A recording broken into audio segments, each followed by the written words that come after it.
ভাবুন তো ২০২৬ বিশ্বকাপের আগে যদি মাত্র ২টা ম্যাচেই পরিষ্কার হয়ে যায় ব্রাজিল আসলে শিরোপার দাবিদার কিনা, তাহলে সেই ম্যাচগুলো কতটা গুরুত্বপূর্ণ হতে পারে।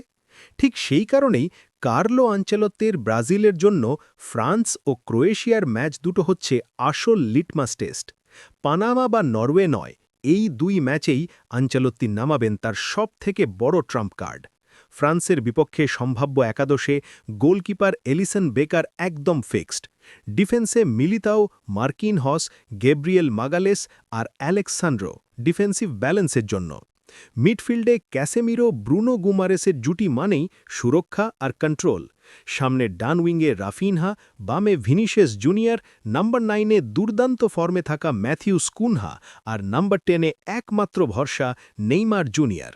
অন দ্য বলে ব্রাজিল বিধ্বংসী, আর অফ দ্য বলে নেইমার ফলস 9-এ সরে গিয়ে টিমকে ব্যালেন্স দিতে পারে। এই ম্যাচ শুধু জেতার জন্য নয়, এই ম্যাচ থেকেই বোঝা যাবে আঞ্চেলত্তির ব্রাজিল বিশ্বকাপে আসলে কতদূর যেতে পারে। আপনি কি মনে করেন এই একাদশ ফ্রান্সকে হারাতে পারবে? কমেন্টে জানান।